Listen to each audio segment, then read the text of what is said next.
creo que no exageré en decir que es verdaderamente espeluznante. Mucha gente, el problema es la falta de información, que la gente no sabe el alcance, las dimensiones de una reforma como esta.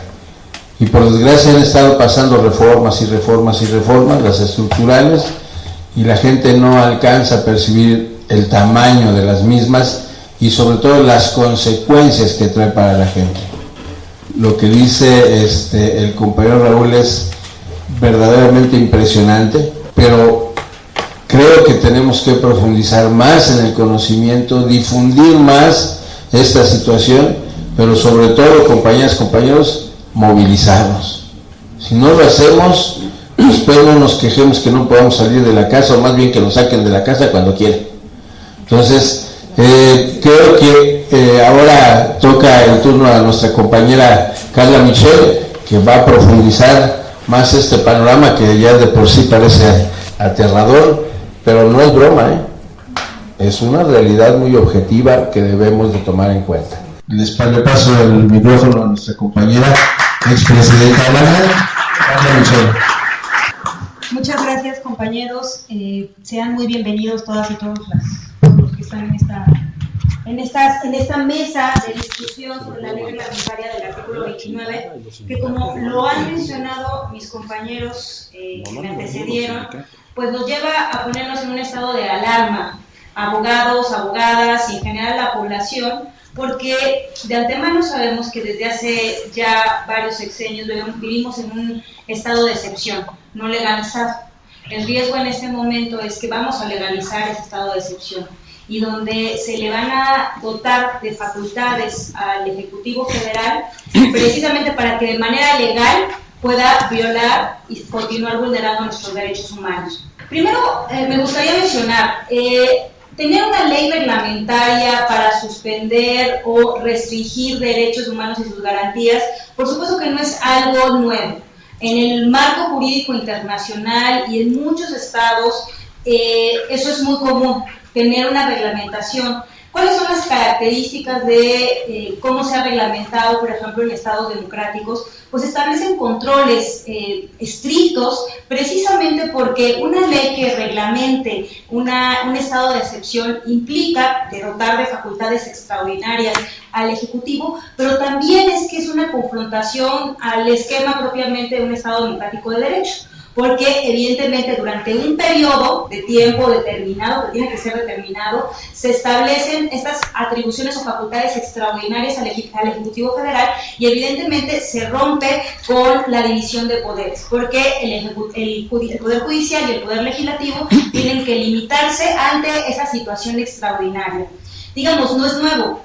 Y por supuesto que, si nosotros lo hemos dicho públicamente, si viviéramos en Finlandia, o en Suiza, o en Suecia, quizá no tendríamos ningún problema, porque estamos hablando donde hay estados donde efectivamente sí hay restricciones, pero hay un estado democrático de derecho fuerte y hay un respeto a los derechos humanos. Sin embargo, el riesgo que tenemos es que vivimos en México, que al igual que en otros países de América Latina, pues desafortunadamente tenemos un poder ejecutivo fortalecido, tenemos una simulación de una división de poderes, digamos, si lo pensamos en la conformación de la Suprema Corte de Justicia de la Nación, o por supuesto también en cómo está conformada el Poder Legislativo, donde prácticamente pues es la mayoría del Partido Revolucionario Institucional.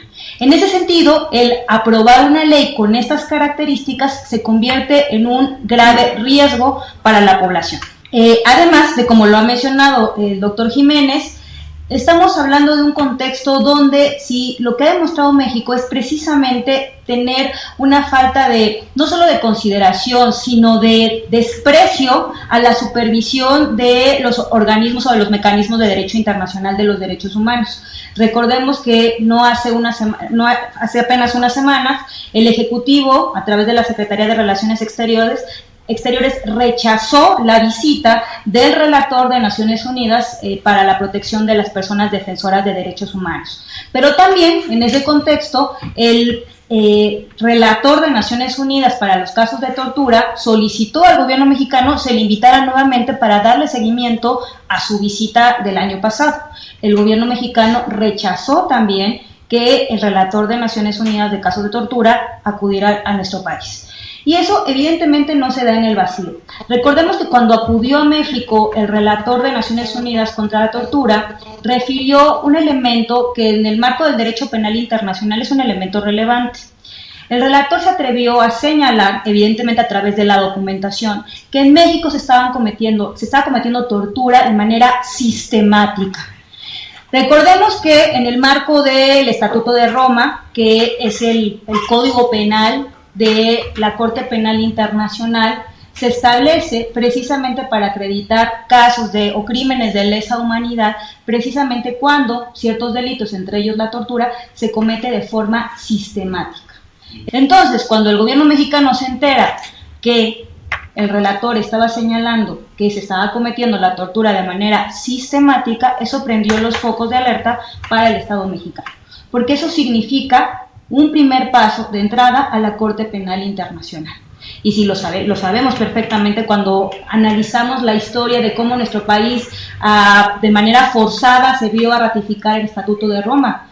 Para el grupo parlamentario del PRI, para el propio Partido Revolucionario Institucional, implicó todo un forcejeo y establecer una serie de candados precisamente porque saben que han estado cometiendo una serie de delitos de lesa humanidad, no en estos últimos periodos, sino desde años atrás, y que finalmente no han sido juzgados y sancionados. Los propios crímenes del 68 que han quedado en la impunidad en este país y que por supuesto constituyen crímenes de lesa humanidad.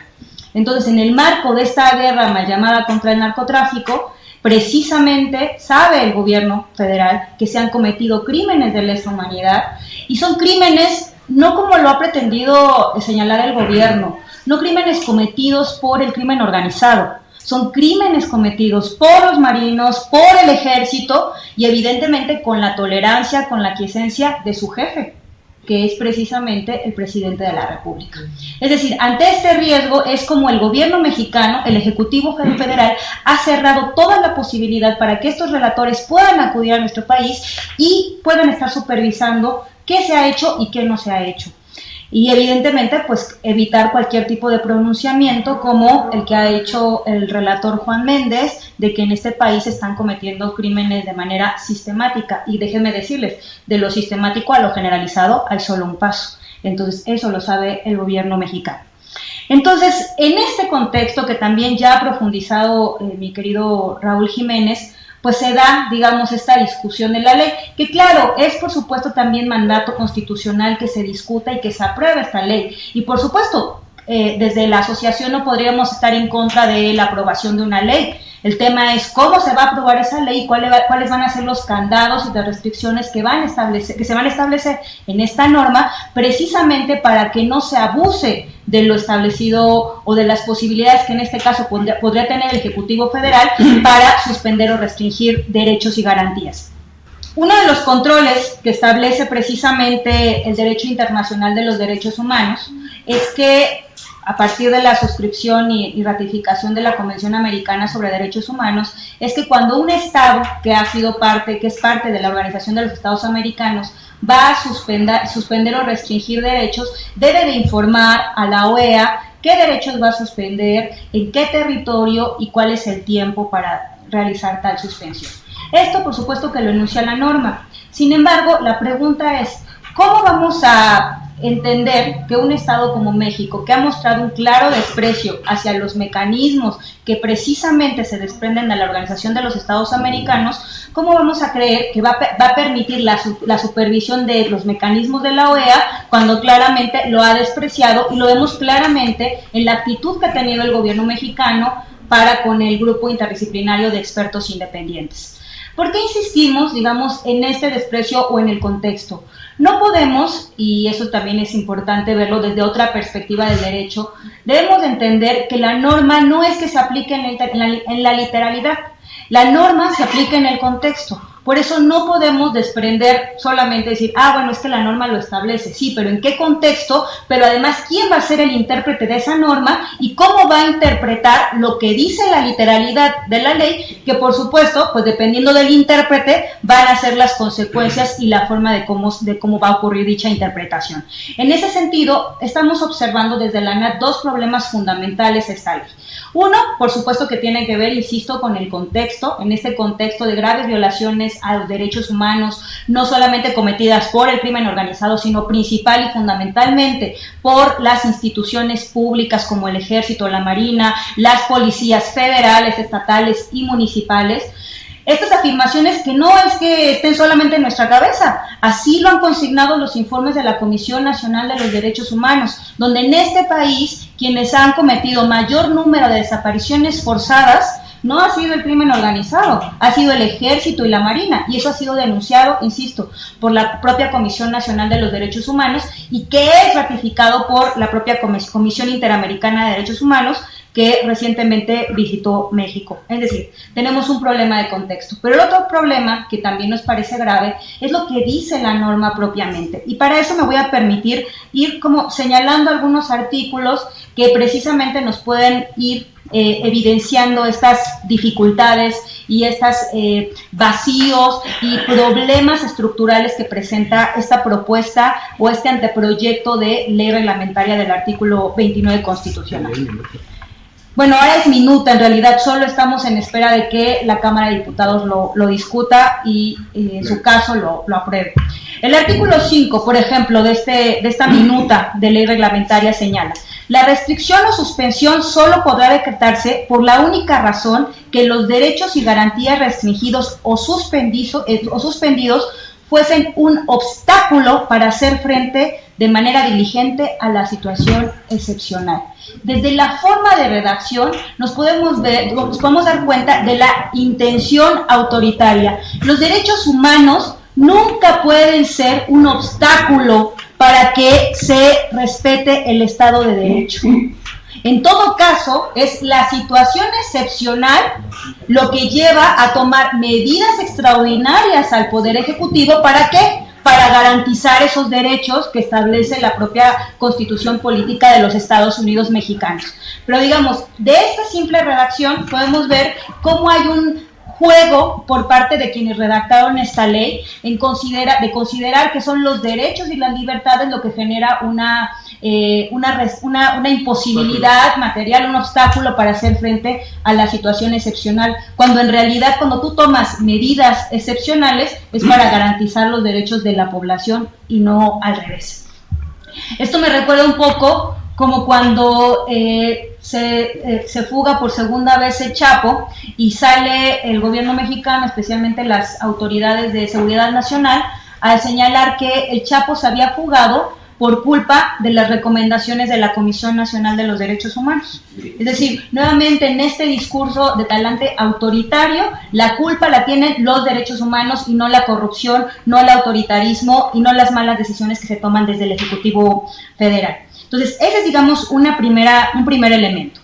Pero además, en el artículo 2, es ahí donde esta minuta de ley va a señalar cuáles son los supuestos en los cuales se pueden suspender o restringir los derechos y las garantías. Y entonces establece el artículo 2. La restricción o suspensión solo procederá en casos de invasión, perturbación grave de la paz pública u otro que ponga a la sociedad en grave peligro o conflicto.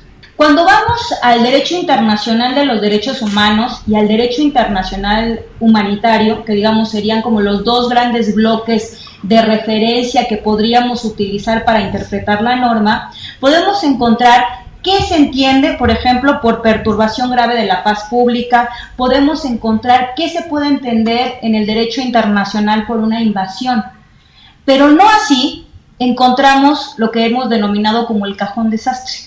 Es decir, todo lo que pueda caber ahí, que depende, digamos, insisto, del intérprete de la norma. Entonces, la frase de que ponga a la sociedad en grave peligro o conflicto son términos que no tienen referencia en el derecho internacional, ni en el derecho internacional de los derechos humanos, ni en el derecho internacional humanitario. Es decir, por ejemplo, la palabra conflicto. Si ustedes se van al derecho internacional humanitario, ustedes van a encontrar definiciones de conflicto armado interno, conflicto armado interno internacional, etcétera, pero no conflicto, es decir, un conflicto sin apellido. Si nos vamos a la definición que establece la Real Academia, nos dice, bueno, conflicto puede ser oposición o enfrentamiento entre personas o cosas. Así es, y eso es lo que establece la ley, conflicto. Entonces, supongamos que, a decir del Ejecutivo, hay un conflicto porque hay una huelga, por ejemplo, en determinada fábrica. Hay, por ejemplo, en Xochicuautla, donde la comunidad se organiza para impedir la entrada de una constructora de la maquinaria del grupo IGA, por ejemplo. Eso es un conflicto. De acuerdo a la definición que nos da la Real Academia Española, eso podría interpretarse como conflicto. Es decir, la falta de criterios claros que nos permitan justamente establecerle límites al Ejecutivo, pues en realidad con esta norma no se cumple, porque al final del día pues todo quedará en manos del Ejecutivo Federal, digamos en manos de los propios militares, para determinar cuándo estamos frente a una situación de conflicto o de grave peligro que nos pueda poner a la sociedad y que, bueno, se pueda, a decir de la propia redacción, vulnerar nuestros derechos. Otro artículo que en realidad nos parece realmente grave es el artículo 7. En el artículo 7 de esta ley se van estableciendo cuáles son los derechos que no pueden suspenderse. Es decir, hace un catálogo limitado de aquellos derechos que bajo ningún motivo podrán incluirse en el decreto de suspensión. Entonces se encuentra, por ejemplo, el derecho a la no discriminación, el reconocimiento a la personalidad jurídica, a la vida, a la protección de la familia, al nombre, a la nacionalidad, los derechos de la niñez, los derechos políticos, las libertades de pensamiento, conciencia y a profesar alguna religión, el principio de legalidad y retroactividad, la prohibición de la pena de muerte, la esclavitud, la servidumbre, la desaparición forzada y tortura. Es decir, todos aquellos derechos que no se encuentren en este catálogo sí pueden ser susceptibles de suspensión. Agrega un último párrafo este artículo y señala: el Estado está obligado a proveer las garantías administrativas y judiciales indispensables para la protección de esos derechos, es decir, los que están enunciados del 1 al 14, conforme al debido proceso legal. ¿Cuál es el riesgo que vemos con esta redacción? Que el debido proceso legal no se considera como un derecho autónomo en relación con un derecho, por ejemplo, que sí sea susceptible de suspensión. Les voy a poner un ejemplo que además es altamente probable que se pueda presentar en este país. Supongamos que el Ejecutivo decide solicitar al Congreso y hacer un decreto de suspensión de derechos y garantías. Y entonces se establece que en una zona determinada no se podrá realizar manifestaciones, porque puede estar el derecho a la libre manifestación y el derecho a la libertad de expresión. Supongamos que en esa zona hay un grupo de personas que deciden no obedecer ese decreto, lo cual también en este país es altamente probable. Esas personas deciden salir a las calles y manifestarse y ejercer sus derechos constitucionales de libertad de expresión y de libre manifestación. Pero como está el decreto, y en el decreto se otorgan facultades extraordinarias al Ejecutivo, decide enviarles, por ejemplo, al Ejército. Y entonces el Ejército puede llegar y realizar detenciones de esas personas porque están violando un decreto que en ese momento es absolutamente legal. Esas personas pueden perfectamente ser llevadas a un campo militar, ante autoridades militares, no autoridades civiles, y eso implica que a esas personas no se les va a respetar sus derechos constitucionales de ser llevadas ante el Ministerio Público, de conocer cuáles son los delitos que se le imputan, de tener un abogado, de no ser incomunicado, de que se le respeten las garantías de que se resuelva su situación jurídica dentro de las 48 horas después de su detención y de haber sido puestos ante autoridad, etc. Es decir, ¿por qué? Pues porque el artículo al debido proceso legal no está considerado como derecho autónomo en estos derechos insuspendibles. Entonces, el Ejecutivo Federal tendrá todas y esas amplias posibilidades de hacer.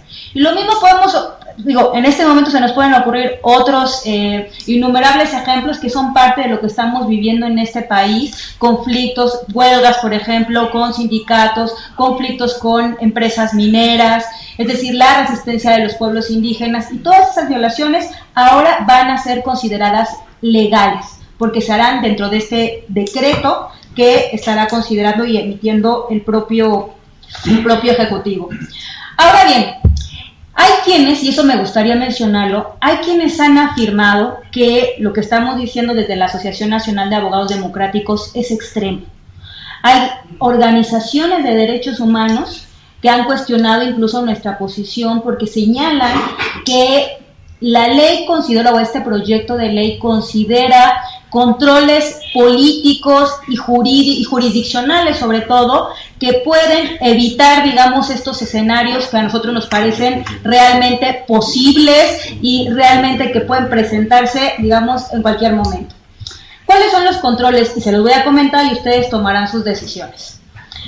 De si considerar que estamos en una situación de alerta, digamos, solamente porque tenemos una posición alarmista o porque realmente tenemos una preocupación legítima en el contexto de este país. Hay, digamos, dos principales controles que prevé la ley. Uno que son controles políticos y otro, como le había mencionado, controles jurisdiccionales. En cuanto a los controles políticos, bueno, de acuerdo al procedimiento que se establece en este proyecto de ley, se dice que cuando el Ejecutivo Federal quiera suspender garantías, bueno, derechos y garantías, tendrá que informar por lo menos a las 3/4 partes del Congreso de la Unión sobre esta intención que tiene, sobre el proyecto de decreto. Eso lo dice en un primer párrafo. Párrafo, punto y aparte, siguiente párrafo. Dice, el Congreso tendrá 48 horas para decidir si se decreta o no la suspensión de derechos. ¿Pero qué creen? Que la suspensión de derechos ya no te exige esas 3/4 partes del total del Congreso. Te exige solamente la mayoría de quienes estén presentes al momento de la votación. Entonces, imaginémonos nuevamente en el contexto de este país con la mayoría del grupo parlamentario del Partido Revolucionario Institucional, que sin problemas, si el Congreso alguien lo toma, ya los vemos sesionando en una sede alterna y solo con la bancada del PRI bastaría para aprobar ese decreto.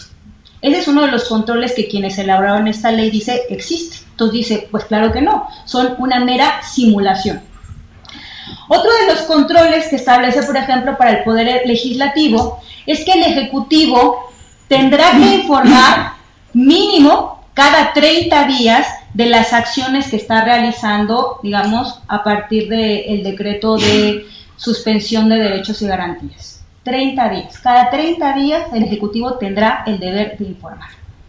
Pues eso también nos parece una simulación, porque eso no implica que efectivamente el Congreso tenga la posibilidad de supervisar, ni tampoco de vigilar cómo efectivamente se están realizando las acciones establecidas en ese decreto. Es decir, el legislativo únicamente se tendrá que conformar con lo que el Ejecutivo le esté informando.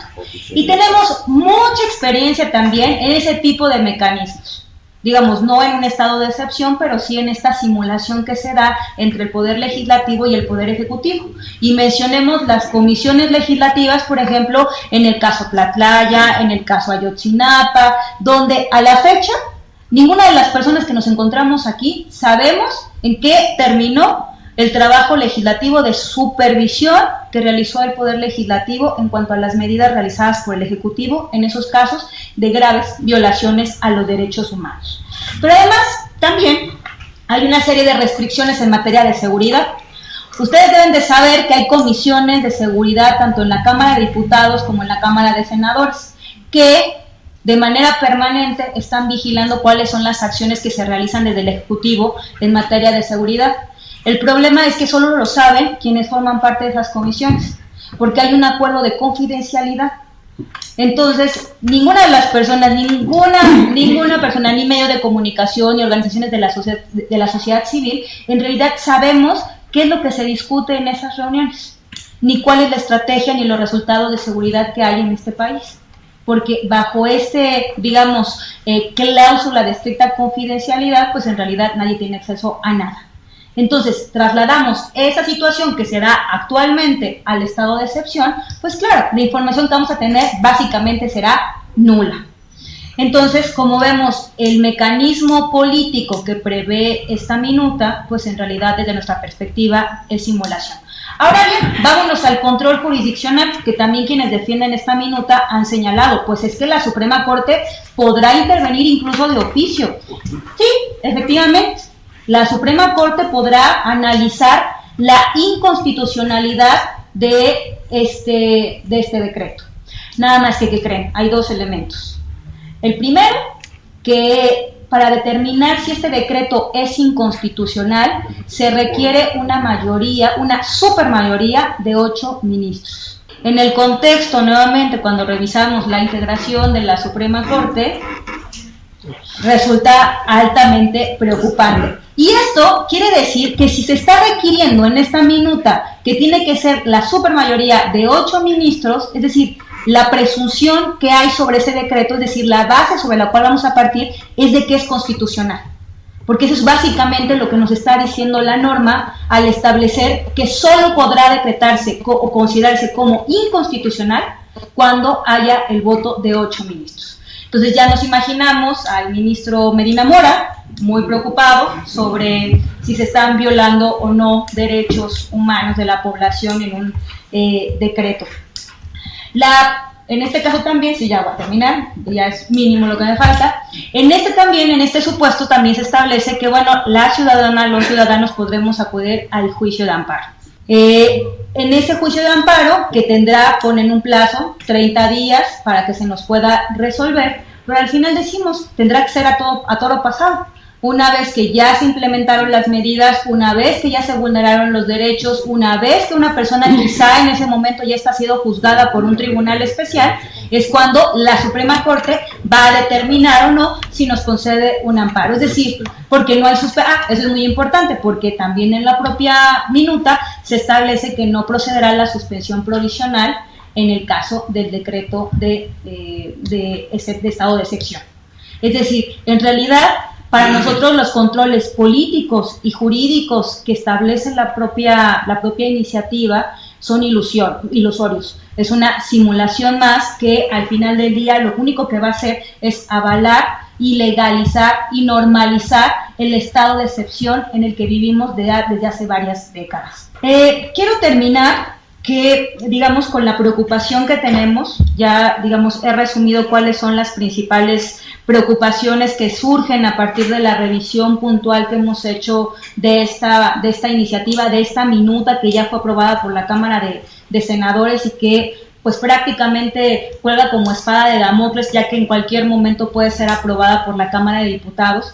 Y no quiero terminar sin invitarles precisamente a que nos organicemos, a que cuestionemos a los diputados, a las diputadas sobre este proyecto. Es importante que como sociedad nos organicemos, que exijamos un debate público abierto sobre esta ley reglamentaria, porque de lo contrario, lo que nos espera es precisamente que ahora desde la ley continuemos normalizando el estado de excepción en el que, insisto, vivimos en este país, no por los delitos, no por los crímenes cometidos por la delincuencia organizada, eso queremos ser muy claros, sino los crímenes que en este país han cometido los militares, los marinos, y que por supuesto han sido avalados, tolerados, fomentados por el Poder Ejecutivo. No podemos otorgarle mayores facultades extraordinarias a un Poder Ejecutivo que se ha caracterizado por la violación a nuestros derechos humanos, por el autoritarismo y por el irrespeto al Estado de Derecho democrático. Muchas gracias.